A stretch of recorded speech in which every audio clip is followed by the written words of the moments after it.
Virginia is ground zero when it comes to the debates about this critical race theory. We are seeing parents who are feeling empowered to fight on behalf of their children.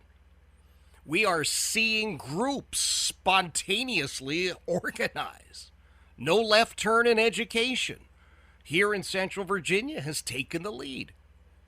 Said nobody is trying to stop the teaching of history. Nobody's trying to skew this or that. All we're saying is, how on earth do you serve children when you tell them at age 5 or 6, hey, you over there, you're a victim. You're never going to accomplish anything.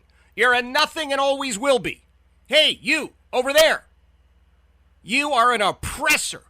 And the reason that guy or gal over there can't do anything is because you are keeping them from it. And these little kids are thinking, well, wait a minute, that's my friend over there. I don't even know what oppress means. And I don't hate him. I don't despise her. I root for everybody who's in our class. The teachers' unions on the national level are also standing up and saying, we're in favor of teaching critical race theory. Now, you'll remember that a couple of weeks ago I gave you the primer on critical race theory. It is nothing more than a modern twist on critical theory, which was this Marx idea, this Marxist idea that said we're going to turn this group against that group. And we're seeing it play out again. Much easier to get people involved in revolutions if you can convince them that somehow somebody over there has their stuff. That's what this boils down to. But why the involvement of the teachers union? So I don't know. I don't know the answer to that. Mark Mix, as you know, has been with us before, president of the National Right to Work Committee, president of the National Right to Work Legal Defense Foundation, and pretty knowledgeable in this area as well as others. Mark, I appreciate you making time for us. Well, Jeff, thanks for the opportunity, and thanks for that introduction. This is an important issue, and you're right. Virginia seems to be the boiling pot, if you will. There's lots of simmers out there, but Virginia seems to be the boiling pot when it comes to how we're going to conduct our educational systems in states and localities. Give me some sense, Mark, because you follow the activities of organized labor unions, etc. Why would, say, a Randy Weingarten, who is big in the AFT, right, or is the NEA? I was getting confused. I'll let you straighten that out. But she's real big in one of those, right, one of the national teachers' unions. Why is she so hell-bent for leather to force CRT down everybody's throat? Well, she is the president of the American Federation of Teachers, which is a union affiliated with the AFL-CIO.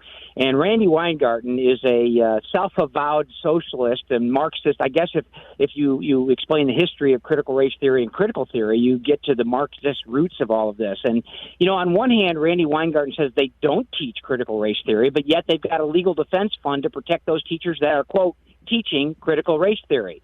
The NEA, on the other hand, the National Education Association, that union says, yeah, we're proud that we teach this critical race theory and that we're indoctrinating these children with those types of views that you articulated so well in the introduction here, Jeff.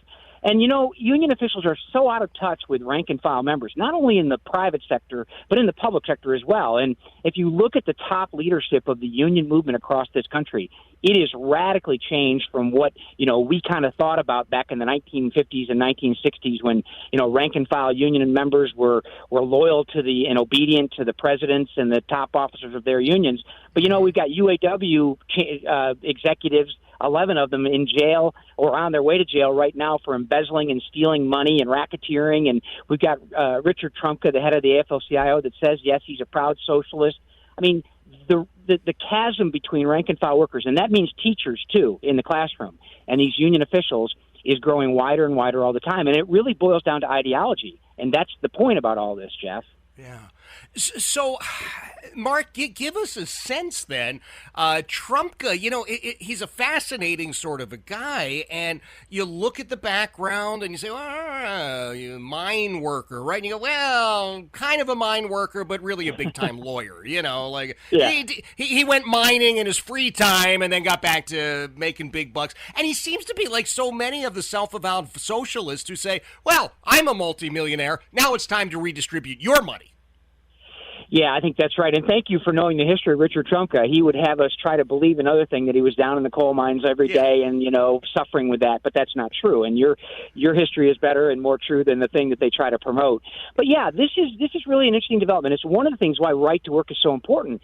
The idea of right to work holds union officials accountable. It allows workers to basically say, look, if you're going to do this crazy stuff, we're going to not fund it. And in states like Virginia and the 26 other states that have right to work laws, it's very important. But, Jeff, there's a danger on the horizon for Virginia, and that is that the legislature last year, not in this last session, but last session, passed this local option unionization for government employees. In 1993, Governor Doug Wilder signed a bill that said we would prohibit negotiating with unions over terms and conditions of employment. But guess what? Arlington, Alexandria, Loudoun are already starting down the road of negotiating with teacher unions about, guess what? Curriculum and working conditions and textbooks. And this is going to be bad. And if we think it's bad now, wait till these county commissions and school boards start negotiating with these union officials that are hell-bent on teaching this type of ideology. It's going to be a real problem in Virginia. We got to stop it now before it gets really ingrained in the fabric of our educational system here. And, Mark, we've got a very, very real threat in the Commonwealth with Terry McAuliffe, right? Terry McAuliffe has reemerged and now has said, oh, yeah, I am all in favor of rolling back right to work. Now, I don't know if that had anything at all to do with the massive infusion of money from organized labor. I don't know. I'm not casting aspersions. I'm just making observations here. But all of a sudden, T-Mac, who as far left as he is the last time out, said, oh, no, right to work's a good thing, now says, no, we're going to trash that as soon as possible.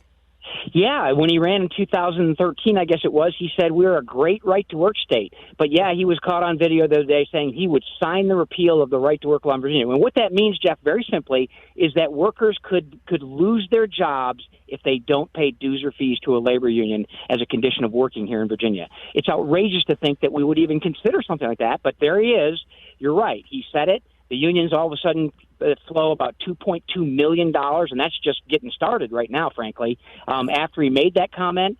And it's a radical flip-flop by Terry McAuliffe, but that's not a surprise either, Jeff, as you know. No, not at all. Hey, Mark, I want folks to learn more about your organizations. I always find that there's such great treasure troves of information for all of these battles. What's the best way for folks to get educated about them? Well, Jeff, they can find us on that amazing internet at www.nrtw.org. That's our Legal Defense Foundation. If you have questions about your workplace rights or want to talk to an attorney about your workplace rights, you can do that through that website. If you want to follow legislation that we're tracking both in Virginia and in Washington and across the country, you can find that at nrtwc.org, nrtwc.org, and that's the National Right to Work Committee. I love it. Mark, I always appreciate you making time for us, my friend. I look forward to doing it again soon. Jeff, thank you, and thank you for talking about these important issues. It really matters. Thank you. That is Mark Mix. He is the president of the National Right to Work Committee as well as the National Right to Work Legal Defense Foundation.